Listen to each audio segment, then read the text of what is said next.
وسلم على رسوله الكريم. أما بعد فأعوذ بالله من الشيطان الرجيم. بسم الله الرحمن الرحيم. ولا يحسبن الذين يبخلون بما آتاهم الله من فضله هو خيرا لهم بل هو شر لهم سيطوقون ما بخلوا به يوم القيامة ولله ميراث السماوات والأرض والله بما تعملون خبير. صدق الله مولانا العظيم. اللهم صل على سيدنا ومولانا محمد وعلى آل سيدنا ومولانا محمد وبارك وسلم. لا يحسبن، ہرگز گمان نہ کریں، یبخلون، جو بخل کرتے ہیں، ما آتا، جو مال دیا، ہم ان کو، اللہ نے، شر لہم، ان کے حق میں شر ہے، بہتر نہیں ہے. سیطوقون، طوق سے جو گلے میں ڈال دیا جائے، بخیلو، جو انہوں نے بخل کیا، میراث، وراثت، انسان جو چھوڑ کے چلا جائے. ترجمہ: ہرگز گمان نہ کریں وہ لوگ جو بخل کرتے ہیں اس مال کے ساتھ جو اللہ نے ان کو اپنے فضل سے دیا ہے کہ وہ بہتر ہے ان کے لیے، بلکہ وہ ان کے لیے شر ہے. سیطوقون، عن قریب طوق پہنایا جائے گا اس مال کا جس کے ساتھ یہ بخل کرتے رہے قیامت کے دن. آسمانوں اور زمین کی وراثت اللہ ہی کے لیے ہے، اور جو تم عمل کرتے ہو اللہ اس کی خبر رکھنے والے ہیں.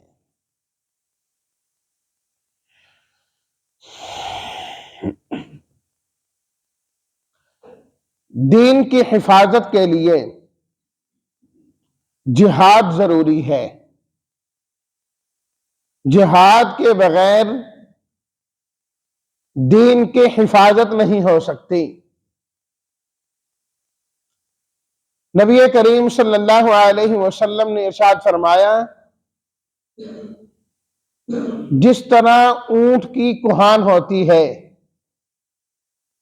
اور کوہان کے ذریعے اونٹ اپنا بچاؤ کرتا ہے، کتنے دنوں کا سفر کر لیتا ہے بغیر کھائے پیے، تو کوہان اس کے اندر کلیدی کردار ادا کرتی ہے، وہ اس کے لیے حفاظت کا ذریعہ ہے. فرمایا اسی طرح دین اسلام کی جو کوہان ہے، فرمایا وہ جہاد ہے، کہ یہ جب تک جہاد رہے گا دین سارا محفوظ رہے گا. کہ جو دین کی جانب میلی آنکھ سے دیکھیں اسے سمجھا دو. امر بالمعروف نہی عن المنکر کا یہ مطلب ہے، سمجھا دو اسے کہ تم یہ ٹھیک نہیں کر رہے، چھوڑ دو. نہیں تو پھر جہاد کے ذریعے سے گویا کہ اس کی آنکھیں نکال دو، بات ختم. اس طریقے سے دنیا سے فساد ختم ہوتا ہے.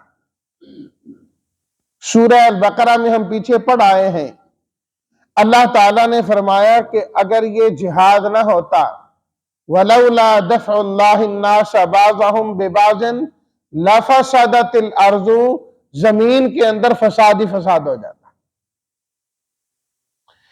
اس جہاد کے ذریعے سے فرمایا فساد ختم کر دیا جاتا ہے. جس طرح جسم کے اندر کوئی ناسور ہو جائے، کوئی پھوڑا ہو جائے، پہلے اس کا علاج کیا جاتا ہے، جہاں تک ممکن ہو ٹھیک ہو جائے تو صحیح، نہیں تو اس کا آپریشن کر دیا جاتا ہے. اس گلٹی کو ویسے نکال پھینکتے ہیں، بات ہی ختم کریں. اسی طریقے سے یہ جہاد ہے۔ سورہ حج 17ویں سپارے میں اللہ تعالیٰ نے فرمایا وَلَوْلَا دَفْعُ اللَّهِ النَّاسَ بَعْضَهُمْ بِبَعْضٍ لَهُدِّمَتْ الصَّوَامِعُ وَبِيَعٌ وَصَلَوَاتٌ وَمَسَاجِدُ يُذْكَرُ فِيهَا اسْمُ اللَّهِ كَثِيرًا، کہ دنیا کے اندر جتنی بھی عبادت گاہیں ہیں، چاہے وہ مسلمانوں کی ہوں چاہے وہ غیر مسلموں کی ہوں، مسجدیں ہوں، خانقاہیں ہوں، یہودیوں کی عبادت گاہیں ہوں کہ عیسائیوں کی عبادت گاہیں ہوں، فرمایا یہ قائم ہے تو جہاد کی برکت سے ہے۔ فرمایا اگر جہاد نہ ہونا دنیا سے دین کے یہ مراکز ساری ختم ہو جائیں، یہ باقی نہ رہیں، یہ باقی ہیں تو جہاد کی وجہ سے۔ تو دین کی حفاظت کے لیے جہاد کا ہونا ضروری ہے۔ اور یاد رکھیے کہ جہاد صرف اس کو نہیں کہا جاتا کہ تلوار لے کر دوسرے کی گردن کو اڑا دیا جائے، صرف یہ جہاد نہیں ہے، اس کو قتال کہا جاتا ہے، قتل کہا جاتا ہے۔ بار بار جو حکم دیا گیا ہے وہ جہاد کا حکم دیا گیا ہے۔ اور جہاد کیا ہوتا ہے؟ جہاد جہد سے ہے، محنت اور کوشش کرنا۔ دین اسلام کے خلاف جتنی قوتیں کام کر رہی ہیں ان کے خلاف کام کرنے کا نام جہاد ہے۔ چاہے وہ جہاد تلوار کے ذریعے ضرورت پڑے تلوار کے ساتھ کرو، ضرورت پڑے قلم کے ساتھ کرو، ضرورت پڑے اپنی زبان کے ساتھ کرو، ضرورت پڑے مال کے ساتھ کرو۔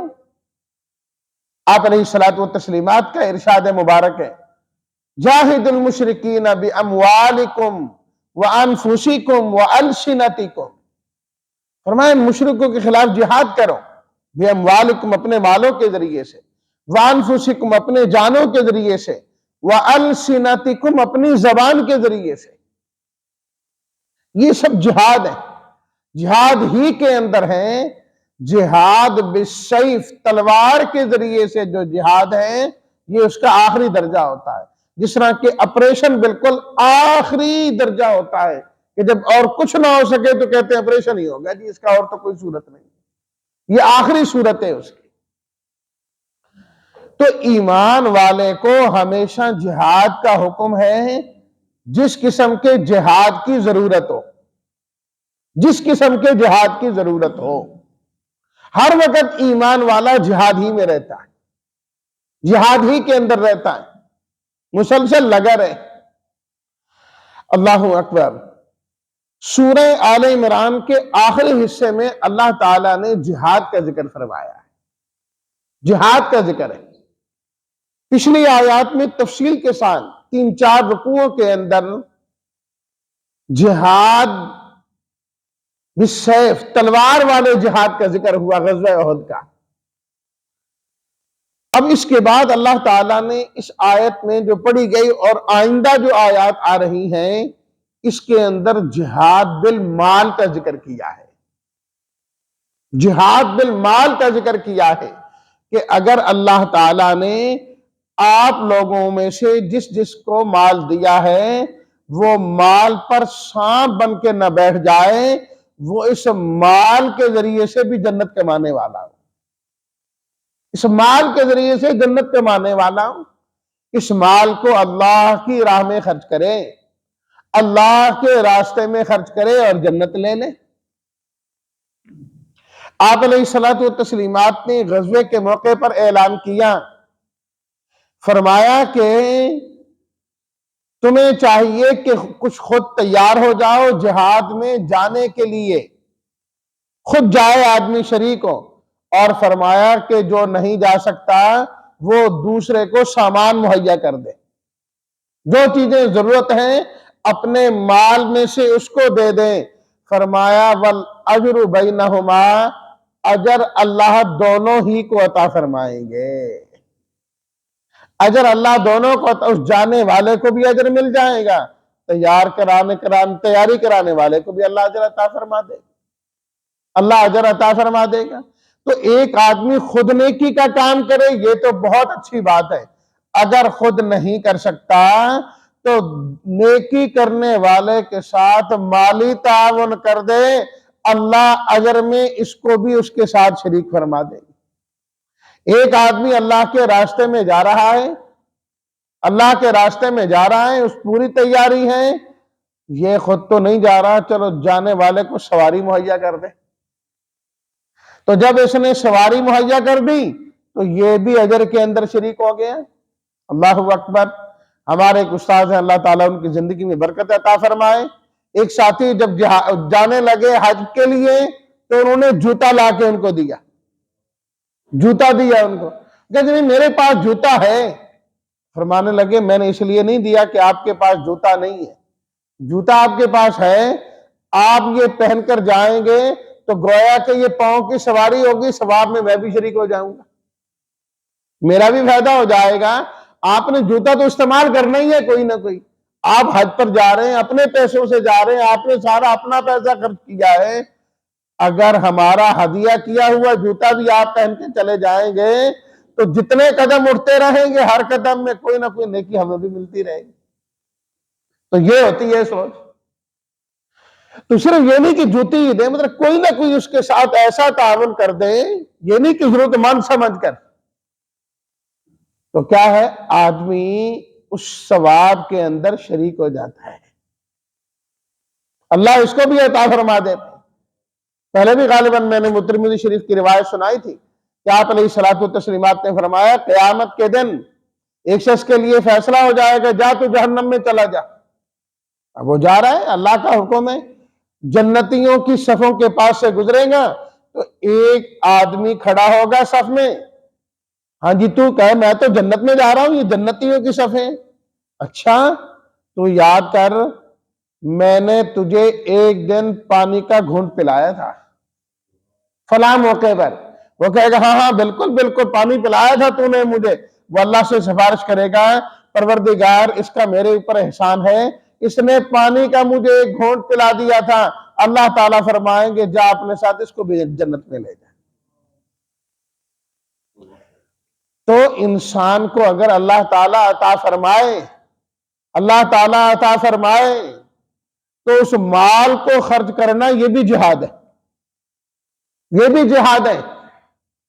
اور پھر کوشش کرتے رہنا چاہیے، کوشش کرتے رہنا چاہیے کہ مال نیک لوگوں پر خرچ ہوتا ہی رہے۔ آپ علیہ الصلوۃ والتسلیمات جب کسی کے ہاں کھانا کھاتے، مختلف صحابہ کرام لے جاتے جی آپ ہمارے گھر تشریف لائیں، بیٹھیں، آپ کے آنے سے برکت ہوگی، ہمارے کھانے میں برکت ہوگی، آپ ضرور تشریف لائیں، تو آپ انکار نہیں کرتے تھے۔ اللہ اکبر۔ حالانکہ نبی کریم صلی اللہ علیہ وسلم جیسا استغنا تو کسی کے پاس نہیں، لیکن دوسرے کے بھلے کے لیے کہ میرے جانے سے ان کا کام ہو جاتا ہے تو کیا۔ تو آپ علیہ الصلوۃ والتسلیمات جو دعا کرتے تھے نا، اس کا ایک جملہ سنانا ہے، اکل طعامکم الابرار، کھانے کے بعد آپ ان کو دعا دیتے ہیں نیک لوگ آ کر تمہارے ہاں کھانا کھاتے ہی رہے، اکل طعامکم الابرار، نیک لوگ آپ کے ہاں کھانا کھاتے رہے، وافطر عندکم الصائمون، روزے دار روزہ افطار کرتے رہے، وصلت علیکم الملائکہ، فرشتے دعا کرتے رہے آپ کے آگے۔ تو انسان کوشش کرے کہ نیکی کا کوئی موقع جانے نہ دے، ضروری نہیں بہت بڑی نیکی، آدمی کے پاس 1 روپے کی توفیق ہے، کوشش کرے جو نیکی سامنے آئے میرا حصہ اس میں ڈل جائے، میرا حصہ ڈل جائے، اس مال کو خرچ نہ کرنا، اپنے ہاں روک کر رکھنا، فرمایا یہ ہلاکت کا باعث ہے، ہلاکت کا باعث ہے۔ وَأَنفِقُوا فِي سَبِيلِ اللَّهِ وَلَا تُلْقُوا بِأَيْدِيكُمْ إِلَى التَّهْلُكَةِ، سورہ البقرہ۔ اللہ کے راستے میں خرچ کرو، اپنے ہاتھوں سے اپنے آپ کو ہلاکت میں نہ ڈالو، اپنے ہاتھوں اپنے آپ کو ہلاکت میں نہ ڈالو۔ کیا مطلب؟ جب تم اللہ کے راستے میں دینا چھوڑ دو گے، دین کے کتنے کام ہیں جو بند ہو جائیں گے۔ اب جہاد کے لیے پہلے تو مال کی ضرورت ہے نا، آپ علیہ الصلوۃ والسلام پہلے اعلان کرتے تھے جہاد کے لیے جانا ہے، اس کے لیے خرچ کی ضرورت ہے، سب جمع کرائے کچھ نہ کچھ، تو مال کا ذکر پہلے۔ اب اگر وہ نہیں ہوگا، لشکر تیار نہیں ہوگا، جہاد رک جائے گا، نہیں خرچ کریں گے، دینی مدارس، خانقاہی نظام اور یہ ساری چیزیں جو ہے نا رک جائیں گی، دین کے جو کام چل رہے ہیں وہ رک جائیں گے نا۔ جب یہ چیزیں رکیں گی تو اللہ کی جانب سے تباہی اور بربادی آئے گی۔ جہاں اللہ کا نام لیا جاتا ہے وہ مراکز ہی بند ہونا شروع ہو جائیں، وہ چیزیں ہی بند ہونا شروع ہو جائیں، تو اس سے تباہی آتی ہے، بربادی آتی ہے۔ نیک کام جتنے ہوں گے، نیکی کو جتنا پھیلایا جائے گا، زبان کے ذریعے سے، جان کے ذریعے سے، مال کے ذریعے سے، اللہ کا نام جتنا زیادہ ہوگا، اللہ کی رحمت اتنی زیادہ نازل ہوگی، اتنی زیادہ نازل ہوگی۔ تو خرچ نہ کرنا تباہی لاتا ہے، ایک تو دنیا ہی کے اندر اور آخرت کے اندر بھی اس کا انجام اچھا نہیں ہوتا۔ تو اللہ تعالیٰ نے اس آیت میں تردید بیان کی ان لوگوں کی جو خرچ نہیں کیا کرتے، خرچ نہیں کیا کرتے۔ فرمایا وَلَا يَحْسَبَنَّ الَّذِينَ يَبْخَلُونَ بِمَا آتَاهُمُ اللَّهُ، ہرگز گمان نہ کریں وہ لوگ جو بخل کرتے ہیں اس پر جو اللہ نے ان کو اپنے فضل سے دیا، کہ وہ خرچ نہ کرنا ان کے حق میں بہتر ہے، نہیں نہیں نہیں، بل ہوا شر لہم، یہ ان کے لیے شر ہے۔ فرمایا ان کے حق میں بہتر ہے ہی نہیں ہے۔ لفظ بخل استعمال کیا۔ بخل کہا جاتا ہے کہ جو چیز خرچ کرنا انسان پر لازم ہے، واجب ہے، ضروری ہے، وہ اس کو خرچ نہیں کر رہا، یہ بخل ہے۔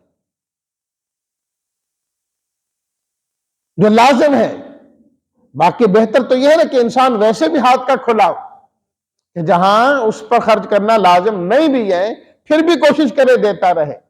اصل مذمت ان لوگوں کی ہے کہ جو چیز انسان پر خرچ کرنا لازم ہے اس کو خرچ نہیں کر رہا، اور اگر اس کو خرچ نہیں کر رہا اور لالچ اس بات کی ہے کہ مجھے اور بھی ملے، مجھے اور بھی ملے، اس کو کہا جاتا ہے عربی زبان میں شح، شین ہا، وَمَن يُوقَ شُحَّ نَفْسِهِ، قرآن مجید وَأُحْضِرَتِ الْأَنفُسُ الشُّحَّ، فرمایا کہ انسانی نفس حاضر ہی کس پر ہوتے ہیں؟ بخل پر ہوتے ہیں۔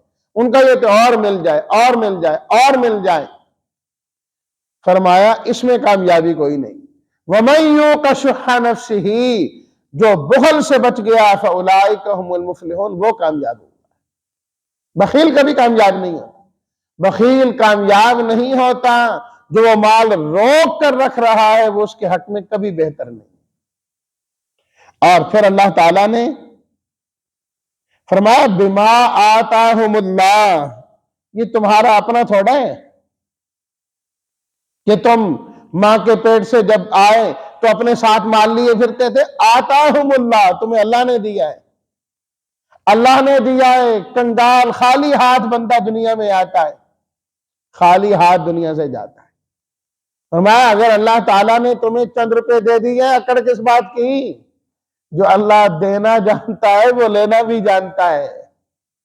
بڑے بڑے ارب پتی کس طرح زیرو ہوتے ہیں، کس طرح زیرو ہوتے ہیں، راتوں رات زیرو ہو جاتے ہیں۔ اللہ نہ کرے، اللہ نہ کرے، زلزلے اور ان چیزوں میں آپ دیکھیں نا کیا حالت ہو جاتی ہے۔ آسمان کی بلندیوں میں، فضاؤں میں اڑنے والے کس طرح کھلی زمین پر آ جاتے ہیں۔ فرمایا اس کو اپنے حق میں بہتر نہ سمجھو، اللہ کا دیا ہوا ہے۔ اور دوسری بات، جو اللہ نے دیا ہے وہ تمہاری کوئی لیاقت کی بنیاد پر نہیں دیا کہ تم پڑھے لکھے زیادہ ہو، سمجھدار زیادہ ہو، مال کمانے کی صلاحیت زیادہ ہے، تم سے بڑے بڑے بھی پڑھے لکھے پھرتے ہیں، ڈگریاں اٹھائے پھرتے ہیں، ڈبل ایم اے کیے ہوئے ہیں، پی ایچ ڈی کیے ہوئے ہیں، سندے اٹھا کے پھرتے ہیں، کوئی چپڑاسی رکھنے کو تیار نہیں ہے۔ من فضل ہی، اللہ جسے دیتے ہیں اپنے فضل سے عطا فرماتے ہیں۔ اپنا کمال نہ سمجھے، اللہ نے دیا ہے، اور اللہ نے لیاقت کی بنیاد پر نہیں، اپنے فضل سے دیا ہے۔ تو بخل پھر کس بات کا؟ دوسری بات سَيُطَوَّقُونَ مَا بَخِلُوا بِهِ يَوْمَ الْقِيَامَةِ، آج جو تم بخل کرو گے کل یہی چیز تمہارے گلے میں پڑ جائے گی۔ توق پہنا کر تمہارے گلے میں ڈال دیں گے۔ نسائی شریف میں نبی کریم صلی اللہ علیہ وسلم کا فرمان حضرت ابو ہریرہ رضی اللہ تعالی عنہ نقل فرماتے ہیں، آپ علیہ الصلوۃ والتسلیمات نے ارشاد فرمایا، جو انسان اپنے مال کی زکوٰۃ ادا نہیں کرتا، کیونکہ زکوٰۃ دینا بھی واجب ہے نا، میں نے کہا واجب مال کی بات ہے، زکوٰۃ نہیں دیتا، یہ مال کل سانپ بنا کر اس کے گلے کا توق بنا دیا جائے گا، اس کے گلے میں ڈال دیا جائے گا، اور وہ سانپ اس کو کاٹے گا، یہ وویلا کرے گا، گھبرائے گا، پریشان ہوگا اور کہے گا کہ یہ کیا مصیبت مجھے چمٹ گئی ہے، تو وہ سانپ کہے گا انا کنزو کا انا مالو کا، میں تو تیرا مال ہوں، میں تو تیرا خزانہ ہوں، جسے چھپا چھپا کے رکھتا تھا، اکاؤنٹ میں جا کے جمع کراتا تھا، جس کے آنے پر بڑی خوشی ہوتی تھی، جس کے کم ہونے پر تو غمگین ہوتا تھا، میں تو تیرا وہی مال ہوں، آج تیرے سامنے ہوں میں۔ تو آپ علیہ الصلوۃ والتسلیمات نے یہ ارشاد فرمانے کے بعد قرآن مجید کی یہی آیت تلاوت کی، سَيُطَوَّقُونَ مَا بَخِلُوا بِهِ يَوْمَ الْقِيَامَةِ، قیامت کے دن وہ مال اس کے گلے میں ڈال دیا جائے گا۔ وَلِلَّهِ مِيرَاثُ السَّمَاوَاتِ وَالْأَرْضِ، فرمایا تیسری بات، یہ جو مال ہے، آسمان و زمین کی ساری چیزیں تمہارے مرنے کے بعد ایک دن تو تم سے جدا ہو بھی جانی ہے، تمہارے پاس رہنی تو ہے کوئی نہیں ہے، انسان مر جاتا ہے، پیچھے مال چھوڑ جاتا ہے، فرمایا سارے انسان چلے جائیں گے، اس وراثت کا مالک تو اللہ ہی ہوگا، آخر تو اس کے پاس ہی جانا ہے، تو اس وقت جب جائے گا تو اس کا ثواب تمہیں کوئی نہیں ہوگا، کہ ایک انسان مر گیا، پیچھے مال چھوڑ گیا، اس کو مل گیا، بیٹے کو مل گیا، فلاں کو مل گیا، فلاں کو مل گیا، کوئی ثواب کی چیز تھوڑی ہے، ثواب کی چیز تو یہ ہے انسان اپنے ہاتھ سے دے کے چلا جائے، جو ہاتھ سے دے جائے گا اس کا فائدہ ہوگا۔ اسی طرح مرنے سے پہلے جو انسان اللہ کے ہاں جمع کرا جائے اکاؤنٹ میں، اس کا تو فائدہ ہے، جو خود بخود چلا گیا اس کا فائدہ کوئی نہیں، فائدہ کوئی نہیں۔ آخر تو اللہ نے فرمایا کہ یہ مال وراثت بننا ہی ہے، تمہارے بعد تمہاری اولاد، اس کی اولاد، اس کی اولاد، پھر آخر میں اللہ کے پاس۔ قبر میں کس نے لے کے جانا ہے؟ کفن میں جیب نہیں ہوتی، قبر میں الماری نہیں ہوتی، کچھ بھی نہیں، خالی خط جانا ہے، خالی خالی جانا ہے، فرمایا چھوڑنا تو ہے ہی ہے، تو اپنے ہاتھ سے دے جاؤ، اس قبر روشن ہوگی، آخرت روشن ہوگی، فائدہ ہوگا، اور دنیا کے اندر کیا ہے، دین کا نظام چلے گا، دین محفوظ ہوگا ان کی وجہ سے۔ واللہ بما تعملون خبیر، کون دیتا ہے کون نہیں دیتا، کون بخل کرتا ہے اور کون خرچ کرتا ہے، کون اخلاص سے دیتا ہے کون ریاکاری کرتا ہے، اللہ کو ساری خبر ہے۔ اللہ بما تعملون خبیر، اللہ ہم سب کو اپنے راستے میں خرچ کرنے کی توفیق عطا فرمائے۔ وآخر دعوانا ان الحمد للہ رب العالمین۔